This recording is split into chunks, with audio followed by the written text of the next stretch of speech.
Hey everyone, and welcome. I am the Mini Monarch, and today we're looking at Star Wars Miniatures Starship Battles starter set.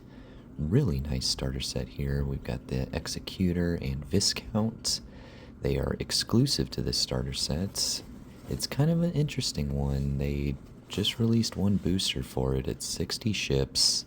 It is Star Wars Miniatures, but it follows a completely different rule set. We're going to go ahead and open it up and break into it. Got it off eBay for a good price because this box is pretty damaged. We're going to go ahead and crack it open and see what we get inside. It does come with 8 randomized miniatures as well, besides those 2 capital ships to get you started. So I'm interested to see how evenly it is spread out to play right out of the box. Excuse my troubles opening this crispy mat board. And we're going to go ahead and skip ahead. We got everything opened and punched out. We're going to take a look at the ships that we got. First off, starting with this capital ship, the Star Defender Viscount. Very nice figure. I like these big ones. We got the Naboo Starfighter. Love it or hate it. I personally love it. This Republic Cruiser looks really nice. It's got a lot of nice detail in there. We got the classic Y-Wing Starfighter. Not too much to say about that. And we got a nice V-Wing Starfighter. Alright, so now looking at the Empire side, we got the Super Star Destroyer Executor. We got a nice Vulture droid there, an advanced one. TIE Bomber. Pretty standard. Geonosian Starfighter. And then we got an Imperial Shuttle. So all in all, it was pretty even, and looking at the rulebook, it did say that it comes with 4 random light side and 4 random dark side, so it is ready to play right out of the box. And I'm gonna spend a little time with this instruction book. I've never played it before, so I'm excited to get into it. Alright, so spending a good amount of time with the rulebook. I think I have a good grasp on it. The initiative phase is pretty much where the comparisons stop with the miniatures version. So each player makes an initiative check. The lower initiative goes first in the move phase, and the higher initiative goes first in the attack phase. So you'll start with the move phase, and you move all of your ships that you are able to. There are class 1 through class 4s, and your movement is based off of what class your ship is. Class 4 ships, the Starfighters, do not start on the grid. They will be launched from your capital ship. After each player has moved all their ships, we move on to the attack phase. The attack phase, you use all your weapon systems that you are able to. Starfighters can only attack adjacent ships and can only be attacked by adjacent ships. So looking at Viscount, he does have 4 different weapon systems: the turbo lasers, ion cannon, barrage, and frontal battery. However, the frontal battery is on the front spine only, and the barrage is on each side. So if he doesn't have line of sight off the sides, he can't use that. Once all ships have attacked, if they're able, we'll move into the damage phase, which we'll get into a little bit later. There are only 2 class 1 ships in this set, and they have special movement. You can rotate 90 degrees and move, or move 1 space. You cannot move and then rotate. So starting off, we'll roll for initiative. We got Republic at 17, Empire rolled a 4. So Empire will move first, and then they will attack second. So here we've got the class 3 Imperial Shuttle. So he's going to move 1, 2, and 3. Diagonals do count as 1. And you do have the option to rotate your ship, depending. The capital ships are the only ones that have to declare that they're rotating 90 degrees first, but with any other ship, you choose the position that you want it at the end of your movement. And as you can see with the Imperial Shuttle, I'm going to try to keep it front facing because his highest defense is on the front side. So after moving our capital ship up 1, we are going to launch fighters now. So we have the abilities Fighter Launch 2, which means we can summon or launch 2 of our starfighters out of this capital ship. So we'll go ahead and launch 2 of those 3 that we've got, and they launch adjacent to the capital ship. They do not move this turn. Now flipping it over to Republic, he's pretty much going to mirror what the Empire did, keep front facing, and the Viscount actually has Starfighter Launch 3, so he'll be able to bring in all 3 of our Starfighters into the battlefield here. Now moving on to the attack phase. So Republic rolled higher, so it moved second, but it will attack first. So we're going to use this Republic cruiser to attack the Imperial shuttle. He misses there. And now we're going to use Viscount to attack this Imperial shuttle. So we've got 3 weapon systems that we can use. We've got the turbo lasers, ion cannon, and the front side battery. Now we can't use the barrage because that's coming off of the sides and we don't have line of sight. So we are going to be attacking the front of the Imperial shuttle, and that's going to be a defense of 14 we need to hit.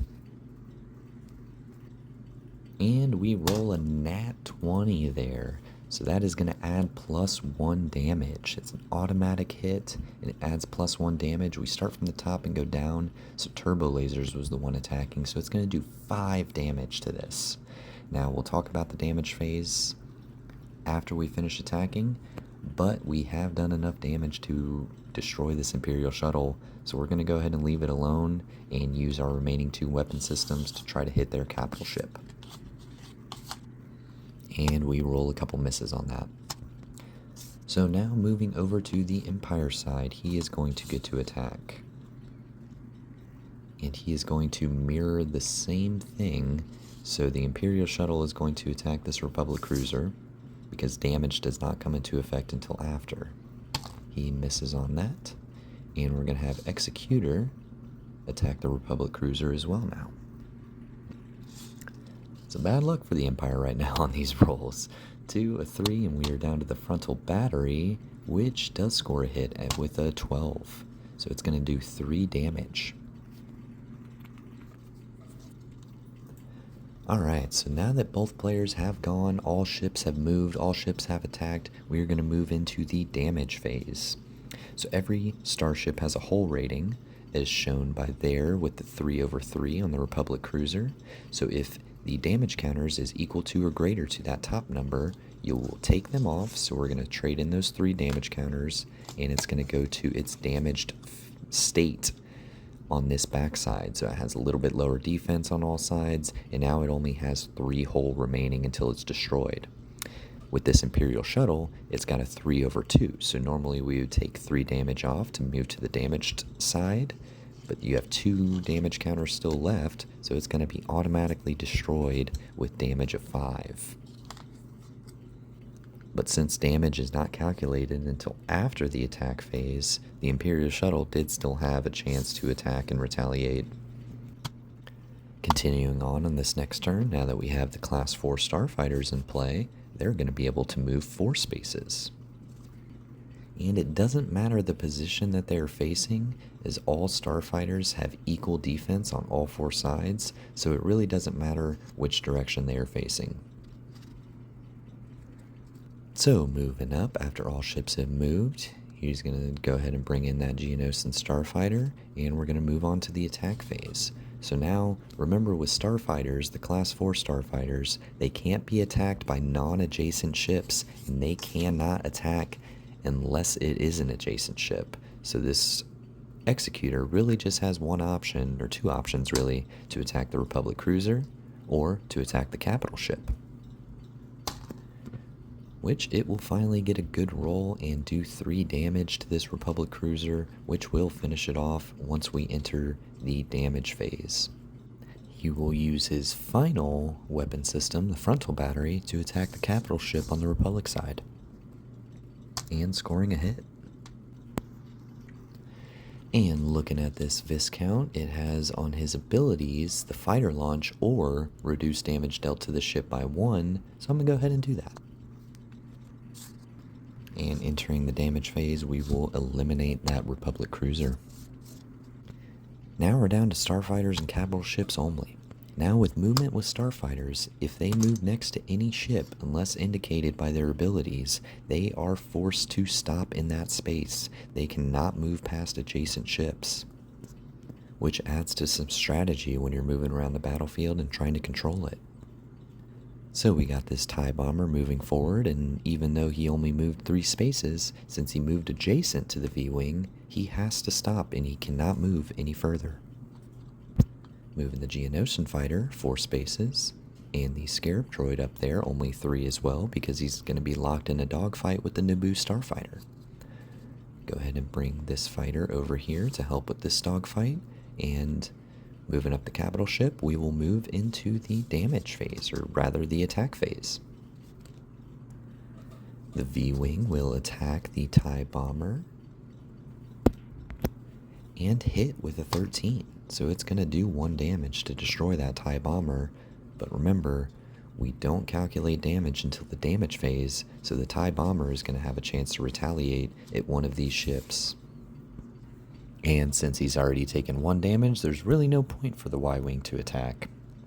Let's take a look at the Naboo starfighter, and we can see that he has 2 weapon systems, but he's only going to be able to use his laser cannon, because the proton says usable only against non-fighters. Moving to the Empire side of attack, the TIE bomber is going to try to take the Y-Wing with him. So he's going to make an attack roll with his laser cannons, and end up hitting the Y-Wing for 1 damage. So now, when we move into the damage phase, both the TIE bomber and the Y-Wing are both going to be destroyed.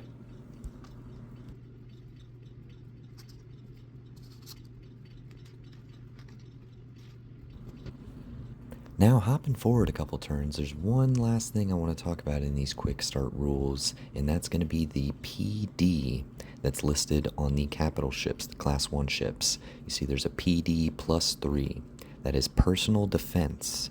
It is only usable against adjacent Class 4 starfighters.